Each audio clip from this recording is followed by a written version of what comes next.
나르시스트의 7가지 특징. 직장, 가족, 연애에서 똑같이 나타나는 7가지 특징과 극복 방법. 나르시스트를 겪으면 이상한 일이 생깁니다. 분명 상처받은 건 나인데 내가 더 미안해지고, 분명 선을 넘은 건 상대인데 내가 더 설명하게 됩니다. 그리고 어느 순간부터는 그 사람을 의심하는 게 아니라 나 자신부터 의심하게 됩니다. 내가 너무 예민한 건가? 내가 너무 크게 받아들인 건가? 내가 더 잘했으면 괜찮았을까? 관계가 사람을 힘들게 하는 건 원래 아픔 때문이기도 하지만 나르시시스트적 성향이 강한 사람과의 관계는 여기에 하나가 더 붙습니다. 상처를 받고도 내가 왜 힘든지 바로 확신하지 못하게 만든다는 점입니다. 오늘 영상에서 말하는 나르시시스트는 단순히 자기 얘기를 많이 하는 사람 정도를 뜻하지 않습니다. 겉으로는 자신감이 넘치고 자존감이 높아 보일 수 있지만 안쪽에는 흔들리는 자존감과 취약한 정체감을 감추고 있는 경우가 많습니다. 그래서 타인의 감정을 이해하고 존중하는 것보다 자기 이미지와 우월감과 통제감을 유지하는 데 더 큰 에너지를 씁니다. 누군가는 아주 드러나게 오만하고 누군가는 겉으로는 조용한데 유난히 상처받은 척하고 피해자인 척하며 사람을 죄책감으로 묶습니다. 모습은 달라도 핵심은 비슷합니다. 타인의 마음보다 자기 세계를 지키는 데 더 민감하다는 것입니다. 그래서 처음에는 잘 모릅니다. 오히려 말도 그럴듯하고 자신감 있어 보이고 때로는 나를 누구보다 잘 이해해주는 사람처럼 느껴지기도 합니다. 사람들 앞에서는 괜찮아 보이고 능력 있어 보이고 매력 있어 보이기도 합니다. 그런데 시간이 지날수록 이상한 장면이 반복됩니다. 사람들 앞에서는 멀쩡한데 단둘이 있을 때만 유독 나를 작아지게 만들고, 잘해줄 때는 너무 잘해주다가 어느 순간부터는 자존감을 흔들고 문제를 말하면 해결보다 죄책감이 돌아옵니다. 그래서 사람은 오래 헷갈립니다. 내가 힘든 이유가 그 사람 때문인지 아니면 내가 너무 민감한 건지. 나르시스트를 겪은 사람들은 관계가 달라도 결국 비슷한 말을 합니다. 애인인데도 숨이 막혔고, 가족인데도 죄책감이 들었고, 직장 상사인데도 이상하게 내가 작아졌다고 말합니다. 겉으로는 관계가 다 다른데 내가 겪는 결과는 묘하게 비슷합니다. 자꾸 위축되고 자꾸 눈치를 보고 자꾸 내 잘못을 먼저 찾게 됩니다. 큰 싸움 하나보다 더 사람을 지치게 하는 건 작은 혼란이 오래 쌓이는 방식입니다. 말 한마디에도 반응을 계산하게 되고 분위기를 먼저 살피게 되고 나도 모르게 설명이 길어집니다. 오늘은 직장, 가족, 연애에서 놀랄 만큼 비슷하게 나타나는 나르시스트의 7가지 특징을 보겠습니다. 중요한 건 저 사람을 완벽하게 진단하는 일이 아닙니다. 그 관계가 왜 사람을 이렇게 지치게 만드는지, 그리고 그 안에서 내가 무엇을 기준으로 봐야 하는지를 아는 일입니다. 그래야 내가 왜 흔들렸는지 이해할 수 있고, 그래야 더 이상 같은 방식으로 소모되지 않을 수 있습니다. 당신의 마음을 지키는 연애심리, 라이프러브입니다. 구독과 좋아요 부탁드립니다. 첫 번째 특징은 인정과 우월감을 유난히 갈망한다는 점입니다. 나르시시스트적 성향이 강한 사람은 겉으로는 아주 당당해 보여도 실제로는 끊임없이 자기 가치를 외부에서 확인받으려는 경향이 있습니다. 칭찬, 주목, 특별 대우, 인정이 계속 공급되어야 마음이 안정됩니다. 그래서 대화도 자연스럽게 자기 쪽으로 기울고 분위기도 자기 중심으로 돌아가길 원합니다. 자기 성과는 크게 말하고 자기 고통은 더 크게 말하고 자기 억울함은 오래 붙잡습니다. 반대로 내가 주목받거나 내 의견이 중심이 되는 순간에는 미묘하게 불편해하거나 화제를 다시 자기 쪽으로 돌리려는 모습이 나타나기도 합니다. 연애에서는 이런 식입니다. 처음에는 나를 정말 특별하게 봐주는 것 같지만 시간이 갈수록 관계가 서로를 보는 관계보다 상대를 통해 내가 특별하다고 느끼는 관계처럼 바뀝니다. 가족 안에서는 늘 자기 희생과 자기 고생이 중심에 놓이고 내가 아팠던 이야기조차 금방 그 사람 이야기로 바뀝니다. 직장에서는 회의의 핵심보다 체면과 인정이 더 중요해집니다. 실제 문제보다 내가 얼마나 대단한 사람으로 보이느냐가 더 중요해지는 것입니다. 이 특징이 힘든 이유는 관계가 점점 한 사람의 자존감 보충 장치처럼 변하기 때문입니다. 내가 동등한 사람으로 존재하는 것이 아니라 저 사람의 우월감과 인정 욕구를 채워주는 역할로 밀려나기 시작합니다. 그래서 함께 있으면 자꾸 내가 배경이 된 느낌이 들고 내 말은 끝까지 가기 전에 끊기고 내 감정은 중요도가 떨어지는 느낌이 듭니다. 대응의 기준은 단순합니다. 저 사람이 나를 진짜로 보고 있는가, 아니면 나를 통해 자기 가치를 확인하고 있는가를 보셔야 합니다.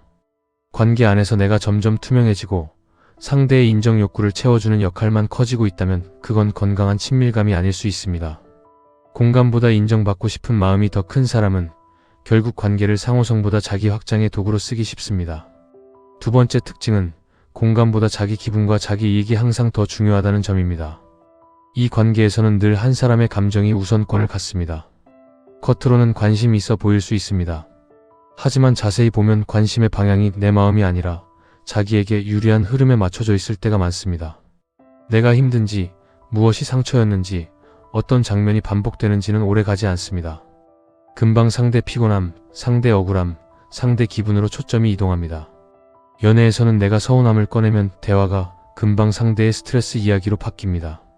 가족 안에서는 내가 상처를 말하면 그래서 내가 얼마나 힘든 줄 아냐는 말이 더 크게 돌아옵니다. 직장에서는 팀 전체가 지쳐 있어도 상사의 체면, 자존심, 기분이 업무보다 더 중요하게 작동합니다. 그러면 관계의 기준은 공정함이 아니라 저 사람의 컨디션이 됩니다. 모두가 그 사람 기분에 맞춰 움직이고 그 사람이 불편해지면 대화가 멈추고 그 사람 자존심이 건드려지면 문제 해결도 중단됩니다. 이 안에 오래 있으면 사람이 바뀝니다. 내 마음을 먼저 느끼는 힘이 약해집니다. 원래는 서운해야 할 일인데도 먼저 상대 반응부터 계산하게 되고 원래는 화가 나야 할 일인데도 분위기부터 정리하려고 합니다. 그러다 보면 나도 모르게 상대의 감정 관리자처럼 살게 됩니다. 그래서 회복의 시작은 의외로 단순합니다. 상대가 불편해해도 내가 느낀 불편을 바로 지우지 않는 것입니다. 그리고 중요한 순간에 저 사람이 지금 어떤 기분일까 보다 이 상황이 나에게 실제로 어떤 영향을 주고 있나를 먼저 보는 것입니다. 공감이 약하고 자기 이익이 우선인 관계에서는 내가 내 감정을 다시 중심에 놓는 것 자체가 중요한 대응이 됩니다. 세 번째 특징은 관계 초반 과도한 관심과 칭찬으로 빠르게 끌어들인 뒤 흔들기 시작한다는 점입니다. 이 부분 때문에 많은 분들이 늦게 빠져나옵니다. 처음이 너무 좋았기 때문입니다. 나를 유난히 알아봐 주는 것 같고 다른 사람들과는 다르게 대해주고 빠르게 가까워지려 합니다. 이런 초반 과몰입과 과도한 칭찬, 과한 친밀감은 흔히 러브바밍이라고도 불립니다. 문제는 가까워진 뒤입니다. 관계가 자리 잡기 시작하면 분위기가 달라집니다. 따뜻함은 조건부가 되고 칭찬은 흔들기의 도구가 되고 가까움은 통제의 통로가 됩니다. 러브바밍은 누구나 할 수 있는 행동이지만 특히 불안정한 자존감과 통제 욕구가 강한 관계에서는 사람을 빠르게 묶는 도구가 되기 쉽습니다. 연애에서는 처음에는 누구보다 다정했는데 어느 순간부터 내 반응을 시험합니다. 답장이 조금 늦으면 태도를 바꾸고 내 감정을 확인하려는 말에 갑자기 부담스럽다고 물러섭니다. 가족 안에서는 잘할 때는 자랑거리로 쓰다가 조금만 어긋나면 실망의 대상으로 바뀝니다. 직장에서는 처음에는 기대주처럼 띄워주다가 실수 한 번에 크게 깎아내립니다. 그렇게 되면 사람은 현재의 대우보다 초반에 좋았던 순간에 붙잡히게 됩니다. 그래서 지금 힘든데도 원래 저런 사람은 아니야 라는 생각을 놓지 못합니다. 하지만 건강한 관계는 가까워질수록 더 편안해져야 합니다. 예측 가능성이 생기고 안정감이 쌓이고 내 모습이 더 자연스러워져야 합니다. 반대로 가까워질수록 더 불안해지고 더 조심하게 되고 더 예전의 따뜻함을 갈망하게 된다면 그 관계는 이미 건강한 방향과 멀어지고 있을 가능성이 큽니다. 대응의 기준은 분명합니다. 초반의 강렬함이 아니라 지금의 일관성을 보셔야 합니다. 사람은 처음의 매력보다 반복되는 태도로 판단해야 합니다. 그리고 처음엔 정말 잘해줬어요 라는 기억이 지금의 고통을 덮고 있지 않은지도 꼭 보셔야 합니다. 네 번째 특징은 잘못보다 변명을 먼저 꺼내고 결국 남 탓으로 돌린다는 점입니다. 나르시스트는 문제가 생겼을 때 중심에 자기 행동을 놓지 않습니다. 약속을 어겼어도 상황이 안 좋았다고 말하고 선을 넘었어도 내가 그렇게 만들었다고 말하고 무례했어도 내가 예민하게 받아들인 것처럼 바꿉니다. 사건은 분명히 벌어졌는데 책임은 늘 바깥으로 밀려납니다. 사람, 분위기, 타이밍, 조직, 가족, 피곤함, 스트레스, 심지어는 당신의 반응까지는 이유가 되지만 정작 본인의 선택은 잘 보이지 않습니다. 연애에서는 상처를 준 사람이 내가 이렇게 차갑게 된 건 내가 자꾸 압박해서야 라고 말합니다. 가족 안에서는 내가 그런 말을 한 건 내가 먼저 사람을 힘들게 해서다라는 식으로 돌아옵니다.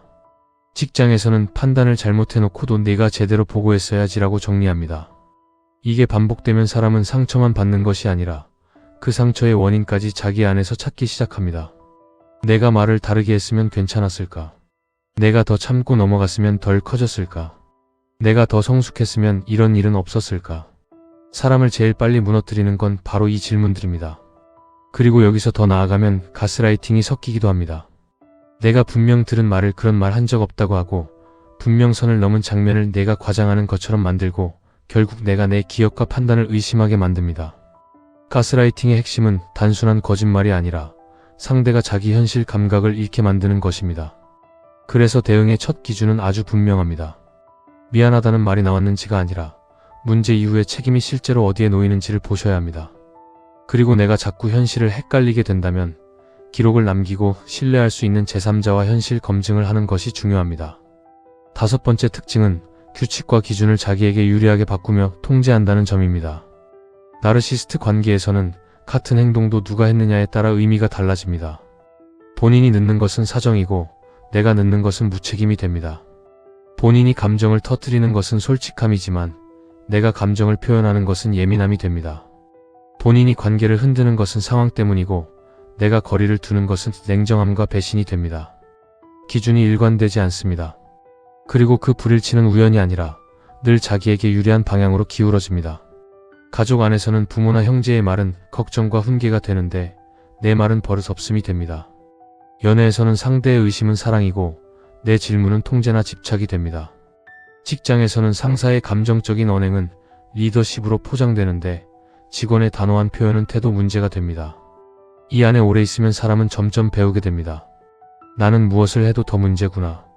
내 쪽이 늘 더 크게 평가받는구나. 이 학습이 쌓이면 자존감이 깎이고 기준 감각이 흐려지고 결국 관계 전체가 시험장처럼 느껴집니다. 이럴 때 중요한 건 저 사람을 설득해서 공정함을 얻어내려는 시도보다 기준 자체가 공정하지 않다는 사실을 정확히 인식하는 것입니다. 같은 행동에 전혀 다른 잣대를 들이대는 패턴이 반복된다면 그것은 내가 부족해서가 아니라 관계의 구조가 이미 기울어져 있기 때문일 수 있습니다. 나르시스트 앞에서는 인정받기 위해 더 맞추는 것보다 내 기준이 계속 지워지고 있는지를 보는 게 먼저입니다. 경계는 감정이 아니라 규칙입니다. 그래서 무엇을 할 수 있고 무엇을 할 수 없는지, 무엇까지는 괜찮고 무엇부터는 안 되는지를 짧고 분명하게 말하는 것이 중요합니다. 그리고 그 기준을 실제로 지키는 것이 더 중요합니다. 여섯 번째 특징은 사람들 앞에서는 멀쩡한데 단둘이 있을 때만 차갑고 비하적이거나 때로는 침묵으로 벌을 준다는 점입니다. 이 특징은 정말 많은 사람을 헷갈리게 만듭니다. 남들 앞에서는 예의 바르고 능력 있어 보이고 말도 그럴듯합니다. 그래서 내가 겪는 불편을 다른 사람에게 설명하려고 하면 오히려 내가 과민한 사람처럼 느껴질 수 있습니다. 그런데 단둘이 있는 순간 분위기가 달라집니다. 은근히 비꼬고 비교하고 깎아내리고 내가 기분 나쁠 만한 말을 던져놓고는 농담이었다고 넘깁니다. 혹은 말로 때리는 대신 갑자기 차갑게 끊어버리고 침묵으로 벌을 주기도 합니다. 예를 들어 이런 식입니다. 그 정도도 힘들어? 원래 너는 그런 스타일이잖아. 내가 아니면 누가 널 이렇게 챙기겠어. 혹은 아무 설명도 없이 며칠씩 무시하고 내가 먼저 알아서 미안해하길 기다립니다. 이런 침묵과 차단은 갈등 해결 능력이 건강하지 않다는 신호일 수 있고 관계 안에서는 강한 통제감으로 작동할 수 있습니다. 중요한 건 수위가 아니라 방향입니다. 그 말과 침묵이 반복될수록 내가 자꾸 위축되고 자꾸 작아지고 자꾸 자기의심을 하게 만든다는 점입니다. 그래서 대응의 핵심은 말의 포장보다 결과를 보는 것입니다. 농담처럼 말해도 자꾸 내가 작아지고 조언처럼 말해도 자꾸 내가 모자란 사람처럼 느껴진다면 그건 건강한 피드백이 아닐 수 있습니다. 그리고 침묵이 반복될 때마다 내가 먼저 무너지고 달래고 매달리는 구조가 계속된다면 그건 역시 관계 회복이 아니라 통제일 수 있습니다. 건강한 관계의 말은 부족함을 짚더라도 사람 자체를 줄이지는 않습니다. 반복될수록 내가 줄어드는 관계라면 그건 이미 다시 봐야 할 신호입니다. 일곱 번째 특징은 관계를 상호적인 사랑보다 필요에 따른 사용으로 대하고 사과가 있어도 변화는 없다는 점입니다. 여기서 많은 분들이 가장 깊이 지칩니다. 필요할 때는 너무 다정합니다. 외로울 때는 갑자기 가까워지고 도움이 필요할 때는 누구보다 친밀하고 자기 감정이 흔들릴 때는 나를 가장 먼저 찾습니다. 그런데 막상 내가 힘들 때, 내가 기대고 싶을 때, 내가 지지를 필요로 할 때는 그 온도가 유지되지 않습니다. 즉, 관계의 중심이 늘 자기 필요에 맞춰 움직입니다. 여기서 나르시스트의 이기성과 착취성이 가장 선명하게 드러납니다. 연애에서는 외로울 때만 연락이 몰리고 자기 감정이 흔들릴 때만 나를 찾고 내가 기대면 갑자기 부담스럽다고 물러섭니다. 가족 안에서는 도움이 필요할 때는 가족을 찾지만 정작 내가 지쳐있을 때는 이해보다 요구가 먼저 들어옵니다. 직장에서는 성과가 필요할 때는 팀이라고 말하지만 문제 생기면 바로 선을 긋고 책임을 아래로 내립니다. 이 안에서 사람은 결국 한 가지 질문을 하게 됩니다. 이 사람은 내가 필요해서 붙는 건가? 내가 소중해서 붙는 건가? 이 패턴이 무서운 이유는 간헐적인 따뜻함 때문입니다. 잘해줄 때는 너무 잘해주고 차가울 때는 너무 쉽게 차가워지기 때문에 사람은 관계를 끊는 것보다 다음 따뜻함을 기다리게 됩니다. 그리고 문제가 터지면 사과는 할 수 있습니다. 울 수도 있고 미안하다고 말할 수도 있고 긴 설명을 할 수도 있습니다. 하지만 중요한 건 그 장면이 아니라 반복 이후의 변화입니다. 사과가 있어도 구조가 안 바뀌면 그 사과는 회복이라기보다 일시정지에 가깝습니다. 관계의 진짜 모습은 상대가 취할 수 있을 때가 아니라 책임져야 할 때 드러납니다. 그래서 대응의 기준은 분명합니다.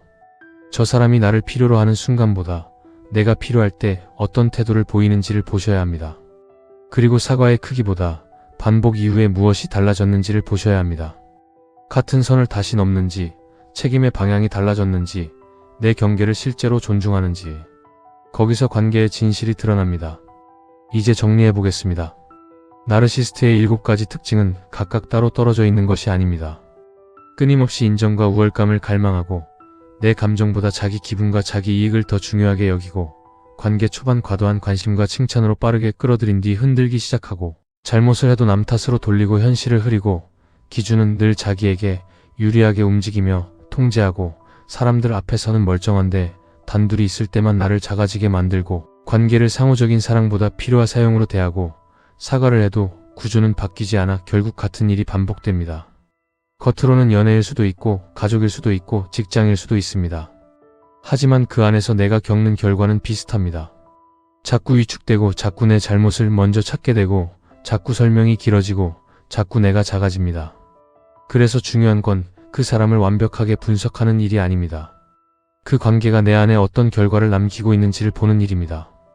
혹시 지금도 누군가 때문에 계속 마음이 무겁다면 그 사람 앞에서만 자꾸 내 감정을 의심하게 된다면 분명 상처를 받았는데도 계속 내가 더 잘했어야 했나를 생각하고 계시다면 오늘 이 영상에서 한 가지만은 꼭 붙잡고 가셨으면 좋겠습니다. 당신이 약해서 흔들린 것이 아닙니다. 당신이 부족해서 이렇게 지친 것이 아닙니다. 오래 흔들린 이유는 그 관계가 원래 사람의 기준을 흐리고 죄책감을 심고 자기 자신부터 의심하게 만드는 방식으로 움직였기 때문입니다. 그래서 회복은 생각보다 거창한 데서 시작되지 않습니다. 그 사람을 바꾸겠다는 마음보다 내 감정을 다시 믿는 것에서 시작됩니다. 도발에 바로 감정적으로 반응하지 않고 말은 짧고 중립적으로 유지해보는 것. 이건 나에게 불편합니다 라고 경계를 분명히 말하는 것. 혼자서만 판단하지 않고 신뢰할 수 있는 사람과 현실을 검증해보는 것. 필요하다면 온라인까지 포함해 접촉을 줄이고 거리를 두는 것. 그리고 회복이 생각보다 오래 걸릴 수 있다는 사실을 받아들이면서도 그 시간을 내 탓으로 번역하지 않는 것. 이런 것들이 다시 나를 잃지 않는 관계의 기준이 됩니다. 감정 반응을 줄이고 경계를 분명히 하고 거리두기와 현실 검증을 하는 전략은 조종적 관계에서 벗어날 때 실제로 자주 권장되는 방향입니다. 그리고 오늘 가장 먼저 보셔야 할 것은 그 관계 안에서 내가 계속 줄어들고 있는가입니다. 내가 점점 작아지고 있다면 그건 가볍게 넘길 문제가 아닙니다. 당신은 예민해서 힘들었던 것이 아닙니다. 당신은 부족해서 흔들렸던 것이 아닙니다. 오래 힘들었던 이유는 그 관계가 원래 사람을 그렇게 흔들리게 만드는 방식으로 움직였기 때문입니다. 당신의 마음을 지키는 연애 심리 라이프러브입니다. 구독과 좋아요 부탁드립니다.